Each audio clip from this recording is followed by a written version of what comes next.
للہ و انا الیہ راجعون۔ یہ سچی بات ہے۔ دیکھیے قیامت کی نشانیوں میں سے ایک نشانی یہ بھی ہے کہ اللہ کے نیک بندے ہم سے اٹھتے جائیں گے، علماء ربانیین اٹھتے جائیں گے۔ بریلی شریف میں سلسلہ نقشبندیہ کی ایک عظیم خانقاہ کے سجادہ نشین حضرت پیر ثقلین صاحب اس دار فانی سے کوچ کر گئے۔ انا للہ و انا الیہ راجعون۔ آپ سب حضرات ایک مرتبہ سورہ فاتحہ پڑھ لیں، 3 مرتبہ قل اللہ شریف پڑھیں، ان کی اور کل امت محمدیہ کی روح کو ایصال ثواب کریں، ان کے لیے مغفرت کی دعا کریں۔ اللہ تعالیٰ ان کی بے حساب مغفرت فرمائے، ان کے درجات بلند فرمائے، ان کے جانے سے اہل سنت میں جو خلا واقع ہوا اللہ تعالیٰ اس کو پور فرمائے، اور جتنے بھی علماء مشائخ سادات علماء موجود ہیں اللہ سب کو صحت سلامتی کے ساتھ عمر نوح عطا فرمائے۔ ایک بار سورہ فاتحہ 3 بار قل اللہ شریف۔ اب جو بندہ مصیبت اٹھا کر کے اس ٹھنڈی کے موسم میں، اس ٹھنڈی کے ماحول میں بستر سے اٹھ کر کے مسجد کی طرف جا رہا ہے، ٹھنڈے پانی کی تکلیف اٹھا رہا ہے، نیند کو قربان کر رہا ہے، اس کے لیے جنت کی بشارت ہے۔ اور جو نرم بستر پہ لیٹا ہوا ہے، جو نرم بستر پر آرام کر رہا ہے، جو نرم بستر پہ سو رہا ہے، اللہ اکبر،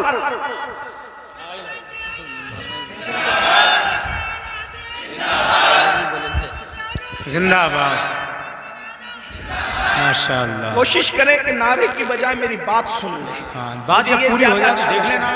آپ توجہ فرمائیں، جس نے 10 منٹ نیند کی تکلیف اٹھائی، جس نے ٹھنڈے پانی سے وضو کیا اور بستر چھوڑ کر مسجد گیا، مصلی پر آ گیا، اس کے لیے جنت کی بشارت ہے۔ یاد رکھنا، اب توجہ کریں، 10 منٹ کی تکلیف نے ہمیشہ کی تکلیف سے آزاد کر دیا، اور جو بستر پہ فجر کی نماز میں سوتا پڑا رہا اور عیش اور آرام کرتا رہا، اب اس کے لیے جہنم کی آگ ہے۔ بتاؤ عقل مند کون ہے جو 10 منٹ کی تکلیف اٹھا کر ہمیشہ کی راحت پانا چاہتا ہے، یا 10 منٹ سو کر کے جہنم کی آگ کا ایندھن بننا چاہتا ہے؟ عقل کہاں گئی؟ ہر انسان کیا چاہتا ہے؟ تھوڑی تکلیف اٹھا لو، ہمیشہ کی راحت حاصل کر لو۔ تو اللہ نے جنت کو سمیٹ دیا ہے، اللہ نے جنت کو لپیٹ دیا ہے۔ تکلیفوں میں، مصیبتوں میں، اور اللہ اکبر مشقتوں میں، امتحانات میں، آزمائشوں کے اندر، اللہ اکبر، کیا آپ نہیں دیکھتے میرے آقا صلی اللہ علیہ وآلہ وسلم کے دیوانوں، رمضان المبارک کا پیارا مہینہ ہے، صبح صادق سے لے کر کے غروب آفتاب تک کے بھوکے رہ لو، پیاسے رہ لو، اور وظیفہ زوجیت سے محفوظ رہو۔ اللہ اکبر، یہ چند گھنٹوں کی مصیبت اٹھاؤ اور پھر اس کا صلہ کیا ملے گا؟ آقا ارشاد فرماتے ہیں روزے دار کو 2 خوشی نصیب ہوتی ہے، ایک افطار کے وقت اور ایک اس وقت نصیب ہوگی جب وہ اللہ کا دیدار کرے گا۔ اور روزے دار کے لیے جنت کے 8 دروازے کھول دیے جائیں گے، اور کہا جائے گا روزے دار جس دروازے سے چاہے تو جنت میں داخل ہو جا۔ بہت اچھا حضرت، زندہ باد، زندہ باد۔ 12-13 گھنٹے بھوکے پیاسے رہا، 12-13 گھنٹے بھوکے پیاسے رہا، دیکھو اس کو ہمیشہ کے لیے جنت کی نعمت مل گئی۔ اور اگر 12-13 گھنٹے بھوکے پیاسے رہنے کی ہمت نہیں، وہی عیش جو اور دنوں میں تھے، وہی کھانا جو اور دنوں میں تھا، رمضان شریف میں کھاتا رہا، گٹکا کھاتا رہا، سگریٹ پیتا رہا، پانی پیتا رہا، حوج موج کرتا رہا، بولو چند گھنٹوں کی وجہ سے اب وہ جہنم کا ایندھن بنے گا کہ نہیں بنے گا؟ تو یاد رکھنا، جنت کو محنتوں سے لپیٹا گیا ہے اور جہنم کو عیش و آرام سے۔ اب بتاؤ میری قوم کے جوانوں، اللہ اکبر، ہم لوگ عیش اور آرام کے اندر مبتلا ہیں، گناہوں کی لذتوں میں مبتلا ہیں، شہوات کی لذتوں میں مبتلا ہیں، جرائم کی لذتوں میں مبتلا ہیں۔ میرے بھائیو یاد رکھنا، یہ دنیا میں آپ کو ہمیشہ نہیں رہنا، ہمیں بھی ہمیشہ نہیں رہنا۔ اللہ اکبر، آئیے تھوڑا جہنم کا تذکرہ احادیث کی روشنی میں کیا جائے تاکہ ہم سوچیں ہم کس قدر وہ تباہی کی طرف جا رہے ہیں، کس طرح بربادی کی طرف جا رہے ہیں۔ اللہ اکبر۔ آئیے آپ کو بتاؤں، آج ہم کسی کی بھی بات کو مان لیتے ہیں لیکن اللہ رسول کی بات نہیں مانتے۔ یہی ہے نا، اگر ڈاکٹر کہہ دے تمہیں شوگر ہو گیا ہے، تم میٹھا مت کھانا، ہم میٹھا بند کر دیتے ہیں۔ رسول اللہ نے فرمایا داڑھی نہ منڈانا۔ بولو حضور کی بات مانتے ہو، ڈاکٹر کی مانتے ہو، رسول اللہ کی نہیں مانتے۔ اگر ڈاکٹر کہہ دے تمہیں بلڈ پریشر ہو گیا ہے، نمک کا مت کھانا، نمک چھوڑ دیتے ہو، پھیکا کھانا شروع کر دیتے ہو، ڈاکٹر کی مانی، رسول اللہ کی نہیں مانی۔ اس کے بعد آپ دیکھیں، اگر جس کے یہاں 10,000 کی نوکری کرتے ہو، 10,000 کی نوکری کرتے ہو، وہ کہے تم مجھے صبح 6 بجے آفس میں چاہیے، تو کیا چوں چرا کرتے ہو؟ کیا بحث کرتے ہو؟ مباحثہ کرتے ہو؟ نہیں۔ جیسے ہی جس کے یہاں 10,000 کی نوکری کر رہے ہو، اگر وہ کہے تو 6 بجے مجھے چاہیے، 5 بجے مجھے چاہیے، ہاتھ باندھ کے کہتے جی سیٹ میں بالکل آ جاؤں گا، اب 6 بجے کہنے میں وقت سے پہلے آ جاؤں گا۔ مجھے بتاؤ اے ظالم انسان، جس نے 10,000 کی نوکری دی ہے، اس نے اگر تجھے 6 بجے بلایا ہے تو تو 5:45 بجے جاتا ہے۔ رسول اللہ نے روزانہ 5 مرتبہ تجھے مسجد آنے کا حکم دیا ہے، تو کتنا مسجد آ رہا ہے؟ ارے وہ 10,000 کی نوکری دینے والے کی اوقات کیا ہے؟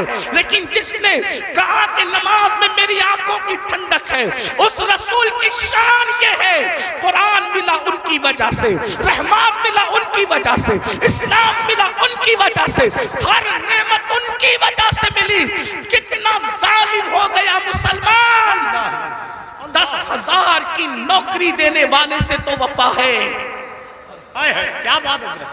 جس نے 10,000 کی نوکری دی اس کی بات تو مان رہا ہے، کیا بات؟ لیکن جس نبی کے صدقے میں سب ملا، اللہ اکبر۔ وہ کون سی نعمت ہے جو اللہ کے رسول کی وجہ سے نہ ملی؟ کیا بات ہے؟ سبحان اللہ۔ ہر نعمت انہی کے صدقے میں، ہر نعمت انہی کے وسیلے سے، ہر نعمت انہی کے واسطے سے۔ میرے امام فرماتے ہیں خلق کے حاکم ہو تم، رزق کے قاسم ہو تم سے ملا جو ملا، تم پہ کروڑوں درود، تم ہو جواد و کریم، تم ہو رؤوف الرحیم، بھیک ہو داتا عطا، تم پہ کروڑوں درود۔ اپنا مسئلہ کیا ہے؟ ہم سب کی بات مان رہے ہیں، رب کی نہیں مان رہے ہیں، رب کے رسول کی بات نہیں مان رہے ہیں، سب کے فرما بردار ہیں، اللہ رسول کے فرما بردار نہیں ہے۔ اب اس کا انجام کیا ہے؟ تھوڑی دیر ایک حدیث سن لے جو صحیح کے اندر موجود ہے، صحیح ستہ میں ایک حدیث آئی ہے، اس کو دل کے کانوں سے سن لیں۔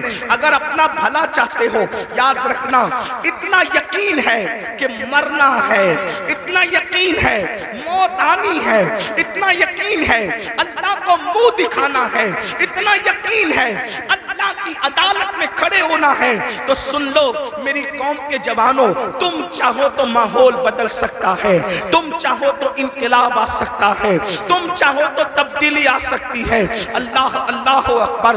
آپ اتنے شوق سے سننے کے لیے علماء کو آتے ہو، میرے قوم کے جوانوں، تم ہماری قوم کا سرمایہ ہے۔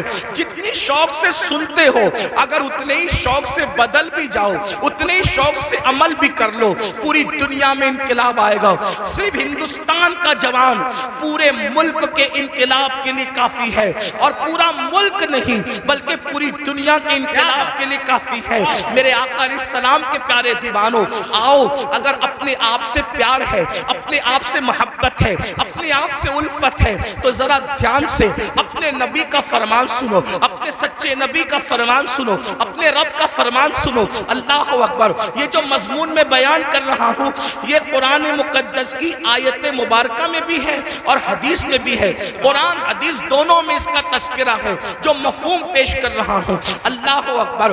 میرے اور آپ کے آقا خاتم النبیین، قائد المرسلین، سید العالمین محمد الرسول اللہ صلی اللہ علیہ وآلہ وسلم فرماتے ہیں کہ کچھ لوگ ایسے ہوں گے، کچھ لوگ ایسے ہوں گے جن کے چہرے پر جہنم کی آگ برسائی جائے گی۔ سننے سے زیادہ سمجھنے کی کوشش کریں۔ کیا بات ہے حضرت؟ واہ۔ چہرے پر جہنم کی آگ کی برسات ہوگی، جہنم کی آگ برسے گی چہرے پر۔ تھوڑی دیر سوچو، غور کرو، انسان کے پورے جسم میں سب سے نازک ترین اگر کوئی عضو ہے اس کا چہرہ ہے، اس لیے کہ اس چہرے میں بہت سارے نازک اعضاء ہیں، آنکھ، کان، ہونٹ، زبان، یہ ساری چیزیں، بلکہ یوں کہہ لیں اگر پورا جسم ہو اور چہرہ نہ ہو کچھ نہیں ہے نا؟ میں نے کہہ دیا کہ بیٹھنے کو جگہ نہیں، اگر آپ چلائیں گے تو بات کیسے ہوگی؟ دیکھیے، آپ میرے صبر کا جتنا چاہے امتحان لے سکتے ہیں، میں آپ سے کبھی ناراض نہیں ہوں گا، نہ غصے میں آؤں گا، لیکن اتنا ضرور ہے کہ یہ محفل پوری دنیا دیکھ رہی ہے۔ اگر آپ اسی طرح ڈسٹرب کریں گے تو کئی محفلیں ایسی ہوئی ہے کہ جب لوگوں نے چلایا تو محفل ختم کرنی پڑی، اتنے سب لوگ سکون سے سن رہے سی، ادھر 4-6 لوگ چلا رہے بس۔ اگر میں تقریر یہیں ختم کر کے چلا گیا تو پوری محفل آپ کو بد دعا دے گی، اور کوئی بد دعا دے یا نہ دے، حضور کی محفل میں اگر آپ گڑبڑ کر رہے ہیں تو حضور نے اگر آپ کو گھور کر دیکھ لیا، توجہ کرنا، اگر آقا نے گھور کے دیکھ لیا تو دنیا اور آخرت سب برباد ہے۔ اگر آپ کو مجھے دیکھنا ہی تھا تو آپ پہلے آ کر کے آگے بیٹھ جاتے نا۔ جی ہاں، دیر سے ہم تو بلا رہے تھے، آئیے۔ اب آپ اگر جائیں وہی رہے میرے بھائی، دیکھیے آپ 2 منٹ میں نے بولا، میری بات، میرے 2 منٹ برباد گئے۔ ہمیں وقت پہ محفل ختم کرنی، مجھے جانا ہے وقت پہ، فلائٹ پکڑنا ہے، مجھے پہنچنا ہے دلی۔ آپ جتنا وقت برباد کریں گے گفتگو اتنی کم ہوگی۔ پھر کہتا ہوں میں آپ سے ناراض نہیں ہوں گا، لیکن اتنے سب لوگ کا نقصان آپ 4 لوگوں کی وجہ سے ہو رہا ہے۔ نہیں مانیں گے، وہ تو ظاہر سی بات ہے، جو قوم 2 جملے نہ مانے وہ پوری تقریر پر کیا عمل کرے گی، یہی تو بات ہے نا۔ ہاں، لیکن بات اتنی ہے کہ میں 4 لوگوں سے مایوس نہیں ہوں، یہ پورا مجمع سن رہا ہے ماشاءاللہ۔ ایک بار سب درود شریف پڑھنے بلند آواز۔ اللہم صلی علی سیدنا و مولانا محمد مبارک وسلم، صلاۃ و سلام علیکہ۔ ایک بار اور بلند آواز سے درود شریف پڑھنے آپ۔ یا حبیب عاشقوں کی طرح پورا مجمع پڑھو تو ہزاروں درود کے تحفے پہنچ جائیں، مل کے پڑھیں درود شریف۔ اللہ صلی علی سیدنا و مولانا محمد معدن الجود والکرم و آلہ و صحبہ و بارک وسلم، صلاۃ و سلام علیکہ یا رسول اللہ صلی اللہ علیہ وسلم۔ آپ کی مراد پوری ہو گئی، اب میں گفتگو کر سکتا ہوں، اب میں بات آگے بڑھا سکتا ہوں۔ ایک بار پھر سب لوگ درود شریف پڑھیں، بیٹھ جاؤ یا صلاۃ و سلام علیکہ یا رسول۔ ایک بار پھر درود شریف پڑھیں بلند آواز۔ عاشقوں کی طرح سب مل کے پڑھیں، اللہم صلی سیدنا و مولانا محمد معدن الجود والکرم و آلہ و صحبہ و بارک وسلم، صلاۃ و سلام علیکہ یا رسول اللہ، صلاۃ و سلام علیکہ یا جد الحسن والحسین۔ توجہ فرمائیں، حدیث پڑھی جا رہی تھی، اللہ کے سچے رسول صادق و مصدوق صلی اللہ علیہ وآلہ وسلم نے فرمایا کچھ لوگ ہوں گے جن کے چہرے پر جہنم کی آگ برسائی جائے گی، ان کے چہرے پر آگ برسے گی۔ تھوڑا تصور کرنا میرے بھائیوں، میری بہنیں بھی اگر موجود ہیں ان بہنوں کی بھی توجہ چاہتا ہوں، مرد اور عورتوں کی تخصیص نہیں۔ کچھ لوگ فرمایا کچھ لوگ ایسے ہوں گے جن کے چہرے پر جہنم کی آگ برسائی جائے گی۔ آپ ذرا تصور کریں، جہنم کی آگ، وہ بھی جہنم کی آگ کیا، اللہ کے رسول علیہ الصلوۃ والتسلیم فرماتے ہیں دنیا کی آگ سے 70 درجہ زیادہ، دنیا کی آگ سے 70 درجہ زیادہ تیز ترار جہنم کی آگ ہے۔ اللہ اکبر، اور وہ انسانوں کے چہروں پہ برسائی جائے گی۔ ایک مرتبہ کبھی بائک پر آپ تیز بارش میں بائک چلا کر دیکھنا، ہیلمٹ اگر آپ کے چہرے پہ نہ ہو تو آپ تیز بارش میں بائک چلا کے دیکھنا، آپ کو حیرت ہوگی میرے بھائیوں، یہ میرا خود کا تجربہ ہے کہ اگر بارش تیز ہو رہی ہو اور ہم بائک چلا رہے ہوں اور بارش کے تیز قطرے ہمارے منہ پہ پڑتے ہیں تو ہم سے برداشت نہیں ہوتا۔ مسلمانوں ذرا سوچو، جب پانی کے ٹھنڈے ٹھنڈے قطرے ہمارے چہرے پر پڑتے ہیں تو ہم بائک روک دیتے ہیں۔ اللہ اکبر، ذرا سوچو تو صحیح، یہ کوئی کہانی نہیں، قصہ نہیں، یہ سچے نبی کا سچا فرمان۔ ذرا تصور تو کرو میرے بھائیوں، ذرا تصور تو کرو میری بہنوں، جو قوم اپنے چہرے پر پانی کے ٹھنڈے ٹھنڈے سکون دینے والے قطروں کی چوٹ برداشت نہ کر سکے، جب اس چہرے پر جہنم کی آگ برسے گی، اس وقت ان چہروں کا حال کیا ہوگا، اس وقت ان چہروں کی کیفیت کیا ہوگی۔ اللہ اکبر، اندازہ فرمائے، صحابہ کرام نے پوچھا یا رسول اللہ، جن کے چہروں پر جہنم کی آگ کی برسات ہوگی ان کا قصور کیا ہوگا، ان کا جرم کیا ہوگا؟ میرے آقا نے فرمایا، حدیث پاک کا مفہوم ہے، وہ سب کی بات مانتے ہوں گے لیکن اللہ رسول کی بات نہیں مانتے ہوں گے۔ اب ذرا اس کٹھیرے میں اپنے آپ کو کھڑے کر کے سوچو، کیا ہم وہ لوگ نہیں ہیں جو سب کی مانتے ہیں لیکن اللہ رسول کی بات نہیں مانتے؟ مسلمانوں، اگر ہم اللہ اس کے رسول کی بات مان رہے ہوتے تو آج مسجد ویران نہ ہوتی۔ اگر ہم اللہ رسول کی بات مان رہے ہوتے تو نوجوان لڑکوں کا لڑکیوں کے ساتھ ناجائز تعلقات کا چکر نہ ہوتا۔ بڑی معذرت کے ساتھ ہمیں یہ بات کرنے میں اچھا بھی نہیں لگتا لیکن مجبور ہے، کریں کیا؟ حالات کتنے بگڑ چکے ہیں۔ 80% نوجوان لڑکے اور لڑکیاں اس بلا کے اندر گرفتار ہے، اس جرم کے اندر گرفتار ہے، اور پھر وہ اس کو گناہ بھی نہیں سمجھتے۔ لا الہ الا اللہ، سوچو تو صحیح، ایک تو گناہ ہے اور اس کو گناہ بھی نہیں سمجھا جاتا۔ بلکہ ایک بات اور عرض کروں معذرت کے ساتھ، دیندار لوگ بھی اس چکر سے نہیں بچ پا رہے اللہ ماشاءاللہ۔ وہ بھی لوگوں کو دیکھ کر کے، سیریلیں اور فلمیں دیکھ کر کے، داڑھی تو رکھ لی، ٹوپی تو پہن لی، اچھا کرتا تو پہن لیا، لیکن کوئی حسن سامنے سے ٹکرایا تو پھر دل قابو میں نہ رہا۔ یہ کیوں ہے پتہ ہے؟ دل میں حضور نہیں بسے، اس لیے دل کتوں کی طرح آوارہ پھر رہا ہے۔ اگر اس دل میں حضور بسے ہوتے، یاد رکھنا جملے تلخ و معاف کرنا، کچھ لوگوں کو مجھ سے شکایت ہے کہ کچھ جملے آپ کے بہت تلخ ہو جاتے ہیں، لیکن نشتر جو لگاتا ہے میرے عزیز، نشتر جو لگاتا ہے وہ دشمن نہیں ہوتا۔ اگر میں کوئی خطیب ہوتا، اگر میں کوئی خطیب ہوتا، اگر میں کوئی ادیب ہوتا، اگر کوئی محقق ہوتا تو میں جملے سجا کر کے بولتا، لیکن یہ میری تقریر نہیں، میری خطابت نہیں، یہ میرے دل کی آو فگاں ہے، اور آو فگاں سجا اور سنوار کر کے نہیں نکلتی، بلکہ جب چوٹ لگتی ہے تو پھر انداز کچھ بھی ہو سکتا ہے۔ بتاؤ، رسول اللہ کے ساتھ یہی وفا کا طریقہ ہے، حضور کے ساتھ یہی محبت کا طریقہ ہے، سب کی بات مانتے ہو، حضور کی نہیں مانتے۔ اللہ اکبر، اگر پولیس والے اعلان کر دے 10 کے بعد مائک نہیں چلے گا، بولو مائک تم بند کرتے ہو کہ نہیں کرتے ہو؟ 10 کے بعد تم گھر سے نہیں نکلو گے، کرفیو لگ گیا، کوئی نکلتا ہے گھر کے باہر؟ حیرت ہے، اچھا کرتے ہو پولیس کی بات سنتے ہو، مجھے اس پہ اعتراض نہیں، لیکن آپ سے پوچھتا ہوں، پولیس کی مانا اپنے نبی کی کب مانو گے؟ ڈاکٹر کی مانا اپنے نبی کی کب مانو گے؟ اگر تمہارا نام پولیس کی ڈائری میں لکھ دیا گیا جیل جانے کا خطرہ ہے تو تمہاری نیندیں اڑ جاتی ہے، اور رسول اللہ نے فرمایا جس نے جان بوجھ کر ایک وقت کی نماز چھوڑ دی اس کا نام جہنم کے دروازے پہ لکھ دیا جاتا ہے۔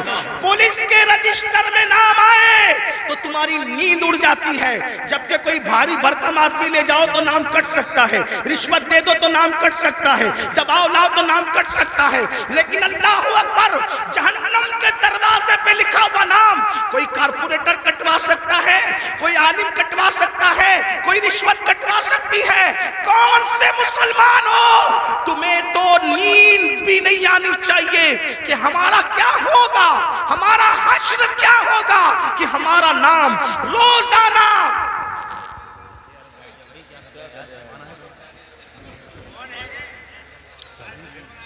کوئی بات نہیں، حضرت خود نہیں بیٹھ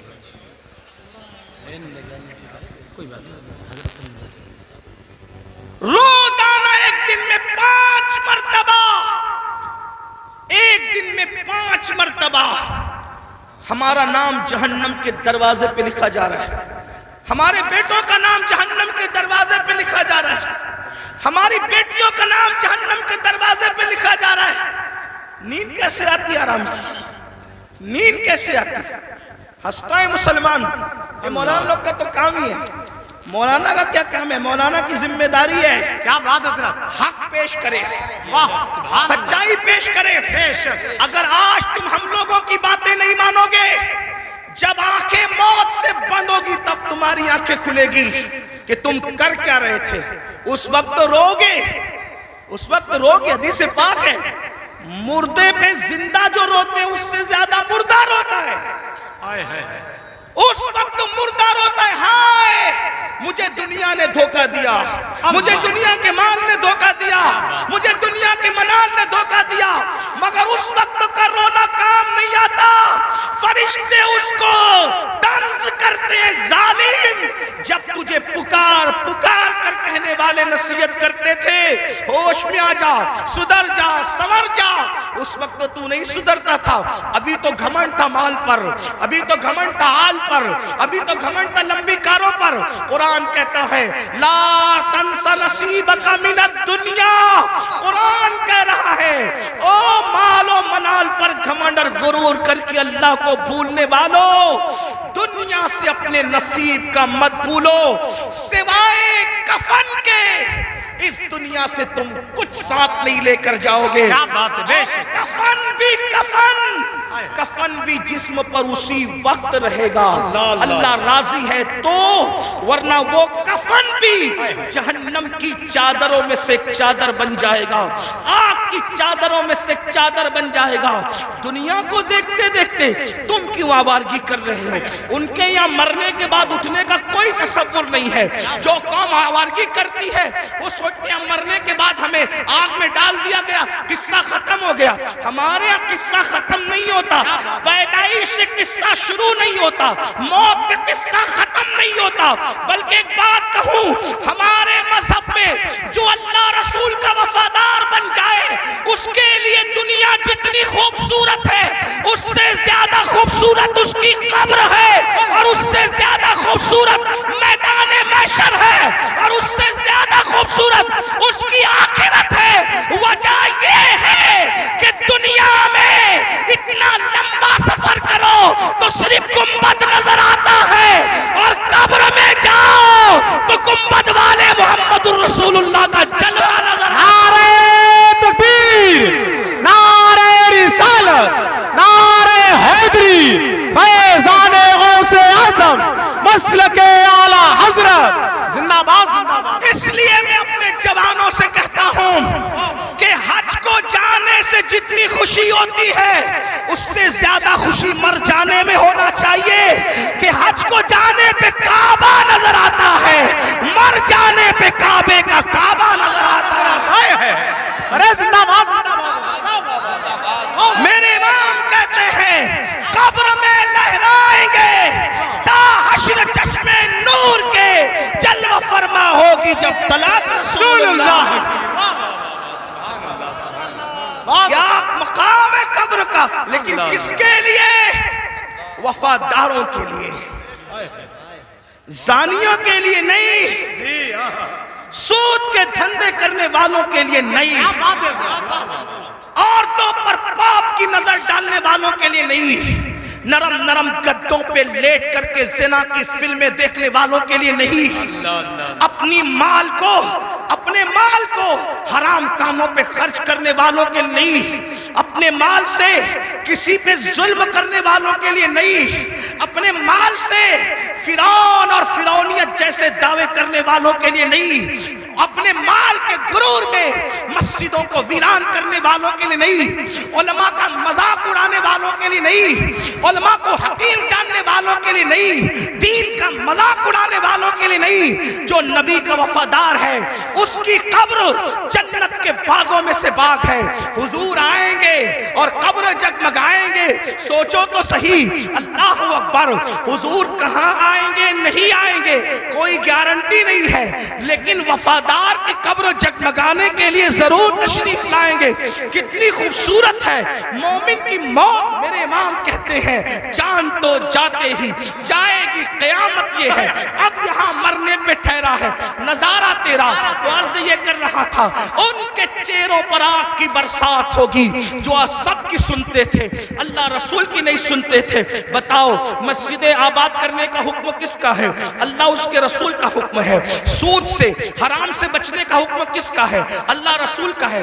آج سود کتنی تیزی سے بڑھ رہا ہے, بیاج کتنی تیزی سے مسلمانوں میں بڑھ رہا ہے. بڑی معذرت کے ساتھ اتنا لے لو اتنا بھرتے رہو, اتنا لے لو اتنا ہفتے دیتے رہو. مسلمانوں یاد رکھنا مال ہی سب کچھ ہے, دولت ہی سب کچھ ہے. سوچو تو صحیح, حلال کمانے والے دنیا سے گئے, ساتھ میں کیا لے کر گئے؟ عبد الرحمن ابن عوف, سیدنا عبد الرحمن ابن عوف صحابی رسول ہے, اور کوئی معمولی صحابی نہیں, عشرہ مبشرہ میں سے ہے. اور وہ صحابی ہے جن کے پیچھے کھڑے ہو کر رسول اللہ نے نماز ادا فرمائی. چند خوش نصیب اصحاب وہ ہیں, چند خوش نصیب اصحاب وہ ہیں جن کو یہ شرف حاصل ہے کہ وہ نماز پڑھا رہے تھے تو ان کی امامت کی تائید میں حضور ان کے پیچھے کھڑے ہو گئے. وہ ان میں سے ایک عبد الرحمن ابن عوف ہے. سوچو تو صحیح, غور تو کریں. ایسے صحابی بہت مالدار, ان کے گھر کا سونا پھاوڑے سے کھود کر تقسیم کیا گیا. اتنے مالدار تھے عبد الرحمن ابن عوف. حلال کمایا نا. عبد الرحمن ابن عوف کیا لے گئے؟ حلال کما کر بھی کیا لے گئے؟ سوچو, اتنے بڑے صحابی حلال کما کے کیا لے گئے؟ لے گئے کوئی دنیا کا مال. تو جو حلال کمائے وہ ساتھ نہیں لے جاتا, تو جو تم حرام کما رہے ہو کیا ساتھ لے جاؤ گے؟ اور سوچتے ہو کہ حرام سے اپنے بچوں کو جو پال رہے ہو, یہ حرام کھانے والے تمہارے بچے جن کا گوشت تو حرام سے بن رہا ہے, خون حرام سے بن رہا ہے, یہ تمہارے وفادار رہیں گے؟ بتاؤ اولاد غدار کیوں ہوتی ہے؟ آج بڑی سے بڑی اسکول میں پڑھا رہے ہو پھر بھی اولاد غدار ہے. بڑے بڑے شہروں میں بڑے بڑے کالجز میں بیٹھتے ہو پھر بھی اولاد غدار ہے. کیوں؟ اس لیے کہ تعلیم تو اچھی ہے لیکن جو حرام کا خون اور حرام کا گوشت ہے وہ وفادار بننے نہیں دیتا کسی کو. پہلے اتنی بڑی بڑی اسکولیں نہیں تھی, اتنے بڑے بڑے کالجز نہیں تھے, لیکن اولاد ماں باپ کی وفادار ہوتی تھی. جی بے شک. ملک و ملت کی وفادار ہوتی تھی.